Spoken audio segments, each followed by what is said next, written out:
morning. I was worn out. But anyway, I had visitation by ghosts in my dreams while I was waiting for the final results. And one of my worst nightmares is I dreamed about Frida Kahlo. Who in the world is Frida Kahlo?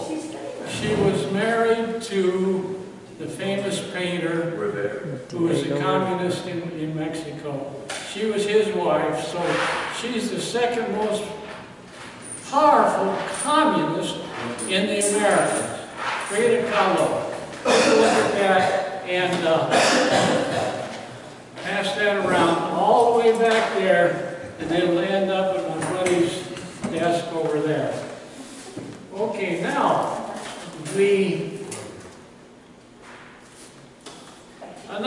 let's talk about my heroes. Churchill is my hero. He has a daughter. The daughter is this lady right here, who was a movie star and a dancer. Here's Churchill's daughter right here on this side of the page. And then here's Fred Astaire and this little girl who was very nice. And so this all relates to Churchill and his daughter.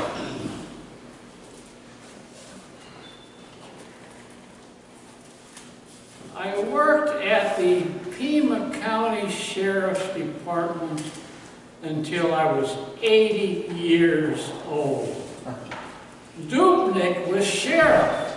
We used to call him Stupnik. But anyway, that's we had a going away party, and finally it was in a nice steakhouse, and then we had I got birthday cards, because it happened to be my birthday, and then this lady, Madam X, sat down next to me because she thought I was a big wig in the sheriff's department.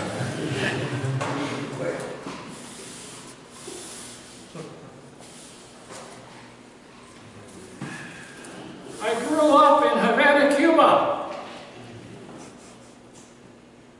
In the good old days. What year? Before Fidel. So all my heartwarming friends, ladies, are all from Cuba. These ladies also make very nice movies. And I own a lot of movies in Spanish with these, my favorite ladies. Then, Fidel arrived on the scene, and I had to flee Cuba, and I made my way to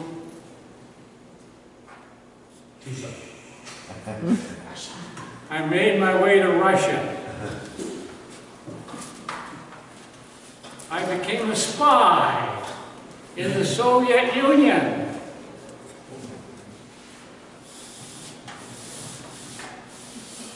It was all by accident because Magma Copper Company, and I'm a mining engineer, so they knew me well. I went and hit Magma up for a job.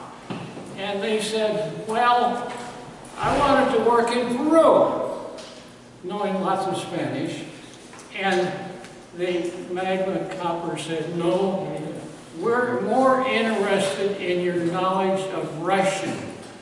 We want you to go to Mongolia. And I did go to Mongolia. Now, it is so cold in Mongolia, you get 2 wives. That's the advantage of going to Mongolia. It is so cold. There's the mine of Magma. That mine no longer operates. It's the San Manuel mine just north of Tucson. So I went to, oh, just before, or just after Fidel arrived, big rumors and goings on. She got caught. She got caught, and so did Clinton, Mr. He got caught, and they tried to, but he claimed he was innocent. They weren't having sex at all. But anyway, so I had to have a cover. When you're a spy in the Soviet Union, you've got to have a cover. And my cover was the University of Arizona Russian Institute second annual travel study tour, 1986. Now I've mentioned a year, 1986. I was there, I was in Russia under, I forget his name, but anyway, the guy with the scar. Gorbachev. 2 years I was there as a spy for Gorbachev, or during that time. Well, then I left, and then I went back, and I was a spy under Putin. Now I know all about Putin. I've got pictures here that don't even have time to show. Then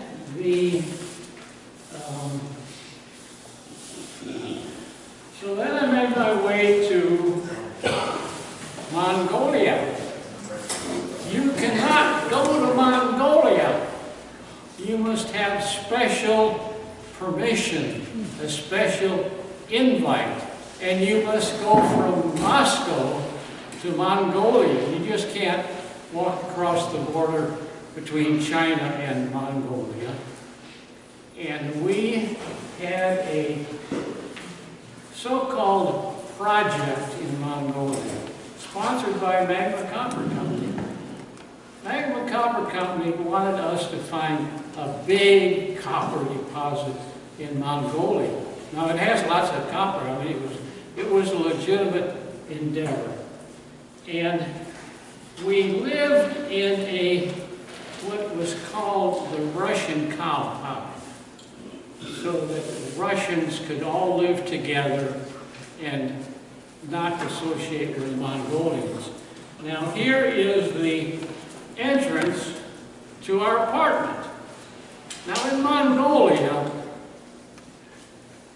when you have any garbage, you just throw it out the window and it lands down on the sidewalk.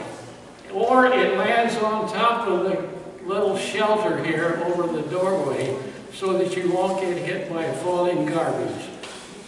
Then, I think this is almost, oh, this is the hotel we didn't stay in. This is for rich communist tourists. They stay in this hotel right here. And then the Japanese are great tourists in Mongolia, and they have shows in the hotel. They have shows for the Japanese. Well, I was over here in this other room, and I heard all the commotion, and I said, God, I'd really like to see that show. So I went up to the little stage entrance, and the guy said, no, you can't go in there. It's reserved for the Japanese guests. And I said, well, I'm Japanese, and they let me in. The show consisted of many people. It consisted of these twins who are ambidextrous. In other words, their joints flip back and forth, ambidextrous. And I said, well, so then I went backstage and I started talking to these two young ladies. And they were interested. They wanted me to smuggle them out of Mongolia and bring them home to the United States of America. And I said, well, I can't do that. And I said, but they said, oh yeah, we know that we are famous in the United States of America, these two twins. They, well, how do you know that?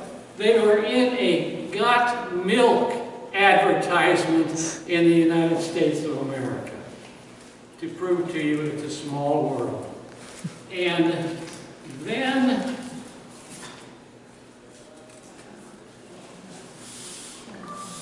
only in Mongolia is Genghis Khan a hero. The rest of the world considers Genghis Khan as a warlord, murderer, capturer, destroyer of whole villages. But anyway, Genghis Khan has here's his battle headquarters on this big wooden platform pulled by 18 oxen, count them, 18, to pull this thing. And that scene also appears on the money, numismatic, hey, wake up, numismatic now. Appears on the money of Mongolia. There it is right there, taken from that picture there. Here's Genghis Khan. Genghis Khan, Mongolia is the only place that Genghis Khan is a hero. Everywhere else he is, they are afraid of him. And then, so I was long enough in Mongolia to get to know everybody. I got to know her. I got to wish I had known her. I got to, here's me inside of their buildings made out of wood and horsehair and horsehide. They're known as a yurt or a ger, and this is me inside of a ger. And this happens to be my in-laws. And this kid here has a Chicago Bulls sweatshirt. Every child in Mongolia has a Chicago Bears sweatshirt. I don't know how they got them, but they got them. So they wear them with great pride. And then the dancing ladies of Mongolia are world famous. And they have brilliant, spectacular national dress. This is their national dress that these three Mongolian ladies are wearing. When I was in Russia,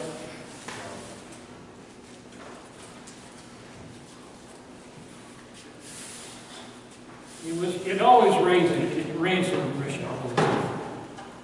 And here came a whole squadron of soldiers, maybe a company of soldiers in Moscow. And I took the picture, and the sergeant there, he was furious that I took a picture of his troops. You're not supposed to do that. And I explained to them that I was a spy. He said, oh, everybody wanted their picture taken so that they could go back to the United States of America. I even had a business card. Here's my business card that I carried in Russia. And then on the other side, it's blue. Yeah, it's blue this is in Mongolian, and this is in Russian. This is my business card right there. because you just don't walk around Mongolia without a business card. I have lots of business cards from Mongolia, and I treasure them. Then, the three manly sports in Mongolia are archery, wrestling, and horseback riding. They have horse races that I was there for their Independence Day. All kind of festivities. So we were standing there, and all of a sudden they were going to have a horse race. I said, hey, this can be great. We're going to see what we see. They took off and they went way out there on the side. And then after about 15 minutes, here they come back, and the winner was given a nice trophy. And then everything is horse-drawn in Mongolia. We had a Jeep from China. We had three field vehicles. We had Jeep led the way. Then we had a medium-sized, oversized Jeep. And I even had a drafting table inside of my Jeep. It was so big. And then we had a big cargo truck behind us. We were three in our expedition.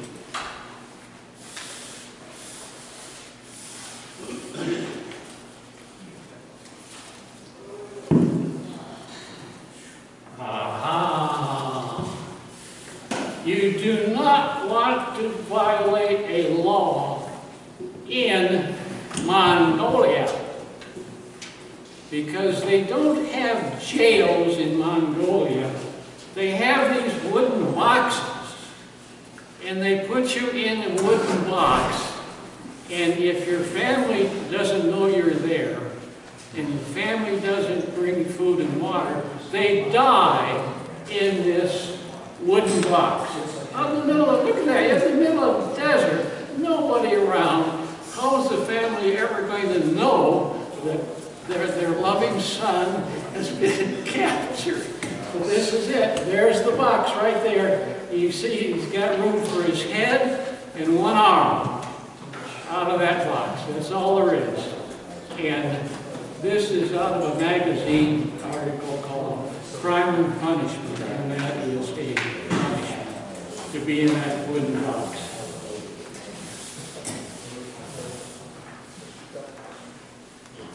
Here is a political map of Mongolia. Mongolia is between Russia and China.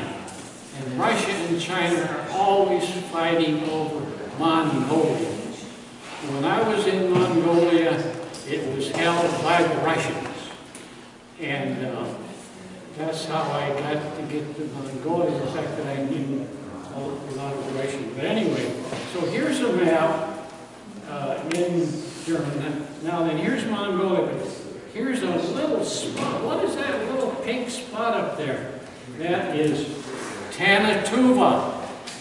Only stamp collectors know where Tanatuva is all about because they put out the most beautiful stamps. Now, these are stapled together, almost, but look through these carefully, and you will see the most beautiful stamps in the world are from Tanatuva.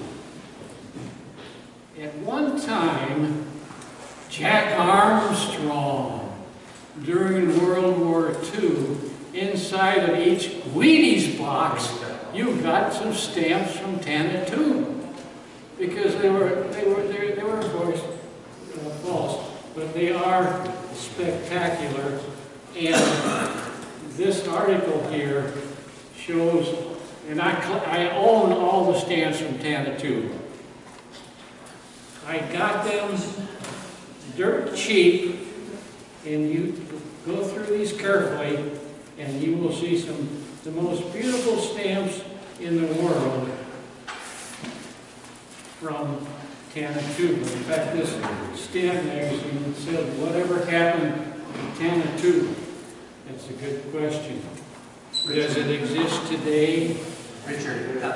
Almost. When we were in Mongolia, people would come down from Tanatuba to this salty lake that had a crust of salt rock. That's how the people in Tanatuba got their salt. They came down into Mongolia around this little lake. Richard, about 2 minutes. Say again? About 2 minutes more. 2 minutes. Good Lord, I've got a whole stack. Hey, Just go to the last. let's get back to the ladies. Stolichnaya, Barka. These are the ladies that hang out in the bar in Mongolia, right there. Okay, at the Bayangol Hotel. Okay, now, I was there 1 year, and all of a sudden, a cholera epidemic swept through Mongolia and killed everybody, including those ladies in the bar there. And then I thought, oh God, there's still some tourists left. But a plane crash killed all the tourists in one fell swoop. Okay, now then, we've got time for one question, and don't ask me if any of this is true, because I've been showing you the pictures. Okay, let's have one good question. Richard, Wait. did you find that big mother lode of powder? Yes, I even have a picture of it. Yeah. And what the trick was, magma copper, while we were there, was bought by the Australian company called Broken Hill Proprietary, BHP. When we got back, we weren't working for magma, we were working for BHP. Okay, let's have one more good question, and then, oh, you must know the name of Roy Chapman Andrews. Yes. Explored in 1928. Here's his picture, Roy Chapman Andrews.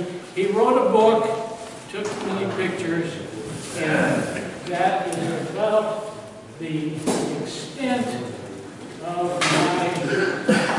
Hey, Richard? Yeah. In the capacity of geology, is that what some of that was? The travels? Yeah, I'm a mining engineer, a geologist, a stand-up comedian, and several other talents.